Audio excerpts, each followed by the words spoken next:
প্রিয় ভিউয়ার্স যারা দেখছেন, আপনাদের সবার প্রতি শুভেচ্ছা এবং ভালোবাসা রইল। আশা করছি আপনারা সবাই ভালো আছেন। আজকে আমি আপনাদের সামনে হাজির হয়েছি আমার এই ভিডিওর মাধ্যমে আমার জীবনের আরেকটি স্বপ্নের কথা আপনাদের সাথে শেয়ার করার জন্য। আমার এই স্বপ্নটি যিনি পত্রিকায় ছাপিয়েছেন এবং যে পত্রিকায় ছাপিয়েছে আমি সেটুকু আপনাদের সামনে তুলে ধরতে চাই। কারণ আমি আমার এই ইউটিউব চ্যানেল মনোকষ্ট মাধ্যমে আমার এই ক্ষুদ্র জীবনের পথ চলার স্বপ্ন এবং চাওয়া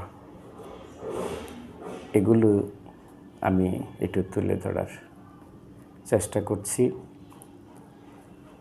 এবং আপনাদের সাথে একটু শেয়ার করছি, যাতে আমার এই কথাগুলো শুনে আমার এই বর্তমান প্রজন্ম যারা দেশ এবং এই জাতিকে নিয়ে যারা স্বপ্ন দেখছে গড়ার জন্য, তারা যেন আমার এই কথাগুলো, আমার এই স্বপ্নগুলো যেন শুনে, এরকম একটা আকাঙ্ক্ষা থেকে আমি এই কথাগুলো বলার চেষ্টা করি। তাহলে ভিউয়ার্স, চলুন আমি আমার আজকের আরেকটি স্বপ্নের কথা বলি। এই স্বপ্নটি হলো আমাদের স্বপ্নের ধারক শিশুরা। এই লেখাটি ছাপিয়েছেন শেয়ারবিজ পত্রিকায় 2016 সালের 6 ডিসেম্বর মঙ্গলবার। এটি আমার একটা সাক্ষাৎকার ভিত্তিক লেখা। আমার এই সাক্ষাৎকারটা নিয়েছেন মুনতাসিম বিল্লাহ নাসির। উনি যেটুকু এই পত্রিকায় লিখেছেন এবং এই শেয়ারবিজ পত্রিকা ছাপিয়েছে, আমি সেটুকু একটু পড়ে শোনাই আপনাদেরকে। আমি আবার বলছি, আমাদের স্বপ্নের ধারক শিশুরা। শিশুর মানসিক স্বাস্থ্য বিষয়ে শেয়ারবিজের মুখোমুখি হয়েছেন পিটিএসডি ম্যানেজমেন্ট অ্যান্ড রিহ্যাবিলিটেশন সেন্টারের পিএমআরসির প্রতিষ্ঠাতা মনোবিজ্ঞানী ও ইএমডিআর থেরাপিস্ট সাকওয়াত শরীফ লিটন। সাক্ষাৎকার নিয়েছেন মুনতাসিম বিল্লাহ নাসির। শিশুর মানসিক স্বাস্থ্য কতটা জরুরি? বাংলাদেশে মোট জনসংখ্যার 10% অর্থাৎ 1,60,00,000 লোক মানসিক রোগে ভুগছে। বিশ্ব স্বাস্থ্য সংস্থার সমীক্ষা বলছে, বাংলাদেশে মানসিক রোগীর 16.1% বয়স্ক এবং 18.04% 18 বছরের। এদের মধ্যে প্রায় 3% শিশু মানসিক আঘাত বা নির্যাতনের শিকার। কখনো এদের মধ্যে কেউ কেউ অসামাজিক কর্মকাণ্ডে জড়িয়ে পড়ে। শিশুদের জগৎটা ইট পাথরের মতো মূর্ত। বাস্তবে যা ঘটে তাকে তারা সেভাবেই দেখে। এই বয়সে কোনো ভীতিকর ঘটনা ঘটলে তার হৃদয়ে দাগ কাটে। চাইলেও পীড়াদায়ক সেসব স্মৃতি তারা চেষ্টা করে ভুলতে পারে না। এই মানসিক যন্ত্রণা তাদের ধীরে ধীরে কুরে খায়, হয়ে পড়ে ভীত সন্ত্রস্ত, নিজেকে অনিরাপদ মনে করে। নিরাপত্তাহীনতার আশঙ্কা তৈরি হয়। এতে শিশুর মানসিক বিকাশ ক্ষতিগ্রস্ত হয়। শিশু নিজেকে যেভাবে দেখতে চায় সেভাবে দেখতে না পেয়ে তার ভেতর বিষণ্ণতা, অবসাদগ্রস্ততা জন্ম নেয়। পরবর্তী জীবনে এর প্রভাব থাকে সুদূর প্রসারী।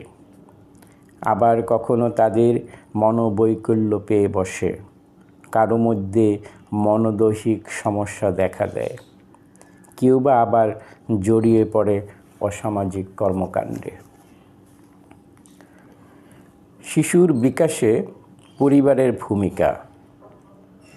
শিশুর প্রথম প্রতিষ্ঠান তার পরিবার। সিগমন্ড ফ্রয়েডের ভাষায় শিশু হলো মুভি ক্যামেরার মতো। তার সামনে যা ঘটে সব কিছুই সে ধারণ করে। ফলে সে যে পরিবেশের মধ্যে দিয়ে বেড়ে ওঠে তার উপর ভিত্তি করেই গড়ে ওঠে তার মানসিক বিকাশ।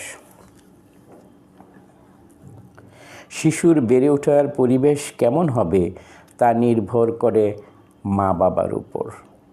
তাই শিশুকে তার বিকাশের উপযুক্ত পরিবেশ নিশ্চিত করতে হলে গর্ভাবস্থা থেকেই মা বাবাকে সন্তানের বিষয়ে মানসিক পূর্ব প্রস্তুতি নিতে হবে।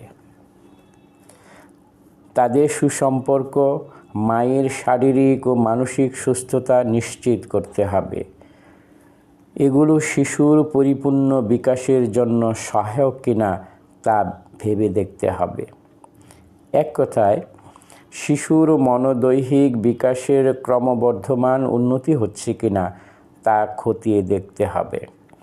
যদি কোনো বৈকল্য লক্ষ্য করা যায় বা তার বিকাশ যথাযথভাবে না ঘটে, এক্ষেত্রে দ্রুত শিশু রোগ বিশেষজ্ঞের পরামর্শ নেওয়া যেতে পারে। শিক্ষা প্রতিষ্ঠানের ভূমিকা কী হওয়া উচিত?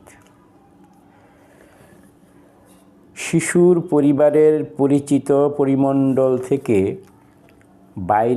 বাইরের জগতের সঙ্গে পরিচিত হয়ে ওঠে শিক্ষা প্রতিষ্ঠানের মাধ্যমে। তারা এক পর্যায়ে থেকে আরেক পর্যায়ে যাওয়ার এই অন্তর্বর্তীকালীন সময় খুব গুরুত্বপূর্ণ। শিশুর মানসিক প্রস্তুতি আছে কি না, নতুন পরিবেশে খাপ খাওয়াতে পারবে কি না, এই বিষয়গুলো গুরুত্ব সহকারে ভাবতে হবে। এক্ষেত্রে পরিবারের পাশাপাশি শিক্ষা প্রতিষ্ঠানের ভূমিকাও কম নয়। নতুন পরিবেশে সে যদি খাপ খাওয়াতে না পারে, তাহলে সে নিজেকে গুটিয়ে নেবে, ভীত সন্ত্রস্ত হয়ে পড়বে। সবার সঙ্গে পরিচিত হতে ক্লাসের পড়া বলতে ভয় পাবে।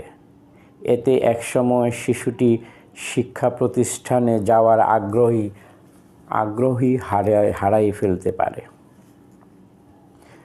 তাই শিশুর স্বাভাবিক বিকাশে প্রতিষ্ঠানের যত্নবান হওয়া জরুরি।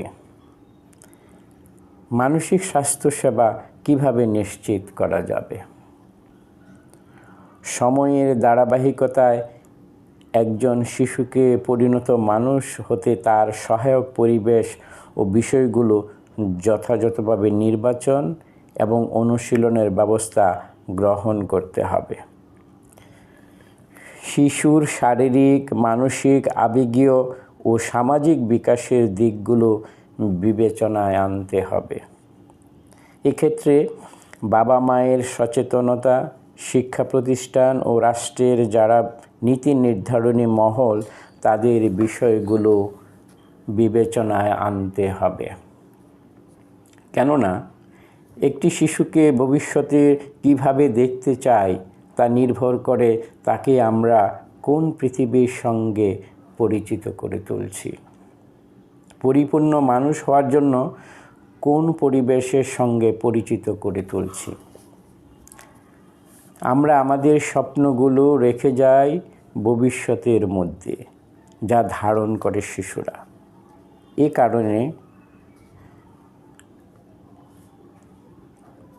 কারণ বিবেচনায় আনতে হবে, একটি শিশু অসুস্থ হয়ে গেলে তখন সে শুধু পরিবারের জন্যই বোঝা নয়, রাষ্ট্রের জন্য বোঝা।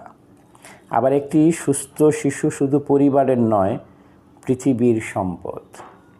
একটি শিশুর নিরাপদ, সুস্থ ও পরিপূর্ণ বিকাশের পরিবেশ নিশ্চিত করার উদ্যোগ নিতে সবাইকে এগিয়ে আসতে হবে। শিশুর জন্মগত ও পারিপার্শ্বিক উভয় কারণেই মনোবৈকল্য হতে পারে। সুতরাং দেরি না করে শিশুর মানসিক অসুস্থতার সঠিক কারণ শনাক্ত করে তাকে দ্রুত সঠিক চিকিৎসা নিশ্চিত করতে হবে।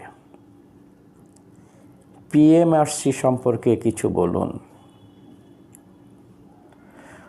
1998 সাল থেকে বাংলাদেশে মনোবৈজ্ঞানিক কাউন্সেলিং পদ্ধতি, eye movement desensitization and reprocessing EMDR নিয়ে কাজ করে যাচ্ছি। EMDR ভিত্তিক সাইকোথেরাপি PTSDর সবচেয়ে কার্যকর আধুনিক চিকিৎসা পদ্ধতি, যা সারা বিশ্বে স্বীকৃত।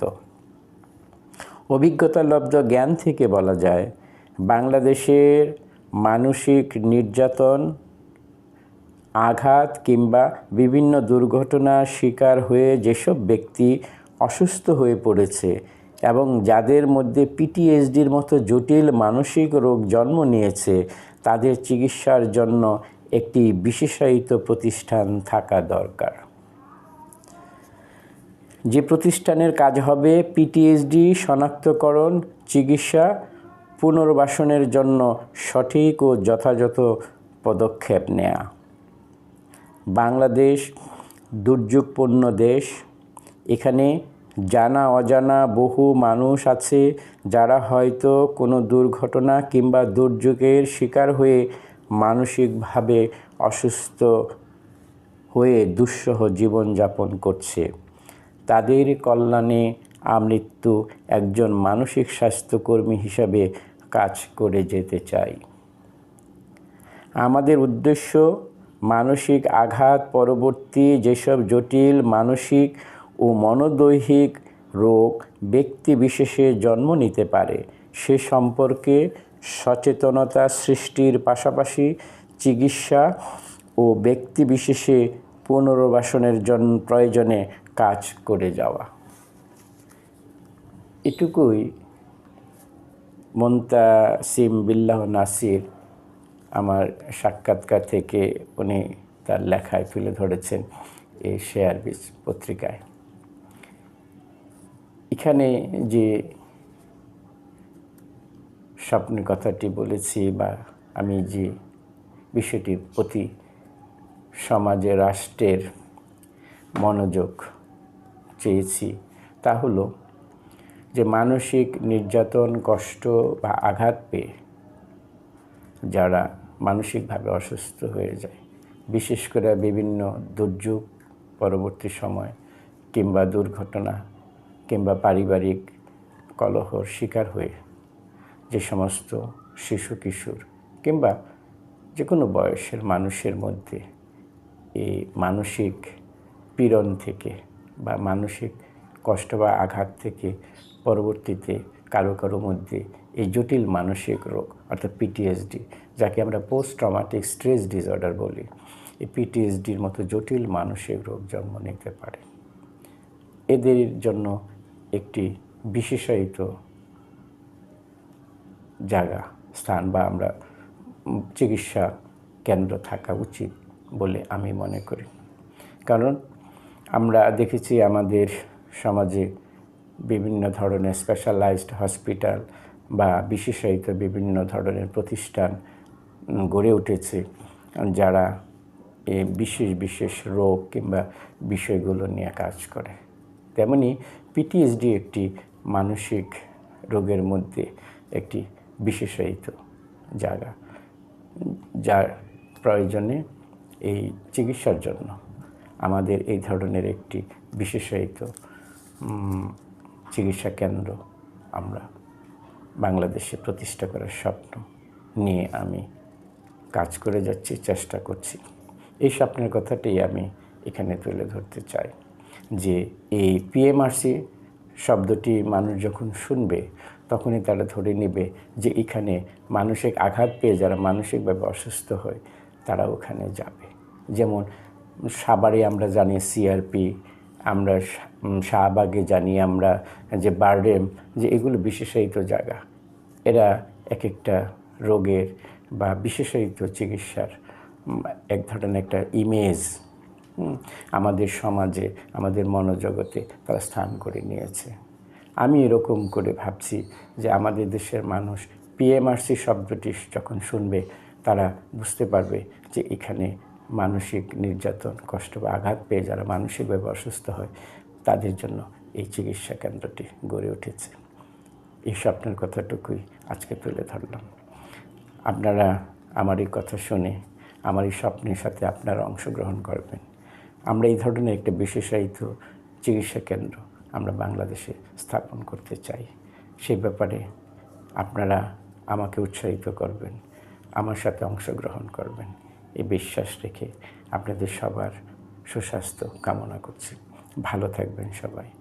আবার দেখা হবে অন্য কোনো স্বপ্ন নিয়ে, অন্য কোনো প্রসঙ্গ নিয়ে।